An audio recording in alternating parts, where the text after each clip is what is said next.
یہاں پر چونکہ بات چل رہی ہے تو دو سوال میرے ذہن میں آئے ہیں جی اور میں چاہتا ہوں کہ ایک ایک کر کے اس کے جواب آپ کی باتوں سے. جی ایک تو کبھی کبھی لگتا ہے جیسے کہ آپ نے فرمایا جب امام علیہ السلام آئیں گے تو زمین اپنے سارے خزانے نکال دے گی. جی تو ابھی جب دنیا میں دیکھیے آپ تو زمین نے کیا کیا خزانے نکالے ہوئے ہیں. جی تو امام علیہ السلام کے بعد وہ کون سے خزانے ممکن ہیں؟ ابھی بھی دیکھیے آپ تو سونے چاندی معدنیات تمام چیزیں جو ہے ہمارے سامنے زمین نے نکالا ہوا ہے. جی تو امام علیہ السلام جب آئیں گے تو اور بھی کوئی چیز ہوگی یا کیا کیفیت ہوگی خزانوں کی؟ یہ ذرا سا اس کے حوالے سے.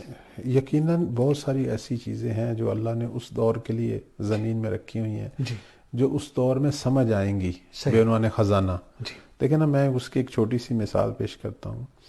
بہت عرصہ تک عرب کے لوگ جو ہیں وہ اپنی زمین میں کنواں کھودتے تھے پانی تک پہنچنے کے لیے. صحیح آگے ایک سیاہ رنگ کا سیال مادہ دیکھتے تھے، انہیں سمجھ نہیں تھی یہ کیا ہے، صحیح. اسے بند کر دیتے تھے. ہاں ہاں وہ پانی کی تلاش میں تھے، صحیح. لیکن آگے کوئی اور چیز ملتی تھی. آخر ایک دور میں انکشاف ہوا کہ یہ جو سیاہ مادہ ہے یہ تو تیل ہے، جی ہاں. اور تیل سے کیا کچھ نہیں ہو سکتا. کالا سونا کہا جانے لگا وہی اس کو. سیاہ گولڈ بن گیا، جی ہاں. بلیک گولڈ ہو گیا. اور اسی بلیک گولڈ کے انکشاف نے دنیا میں کیا انقلاب برپا کیا.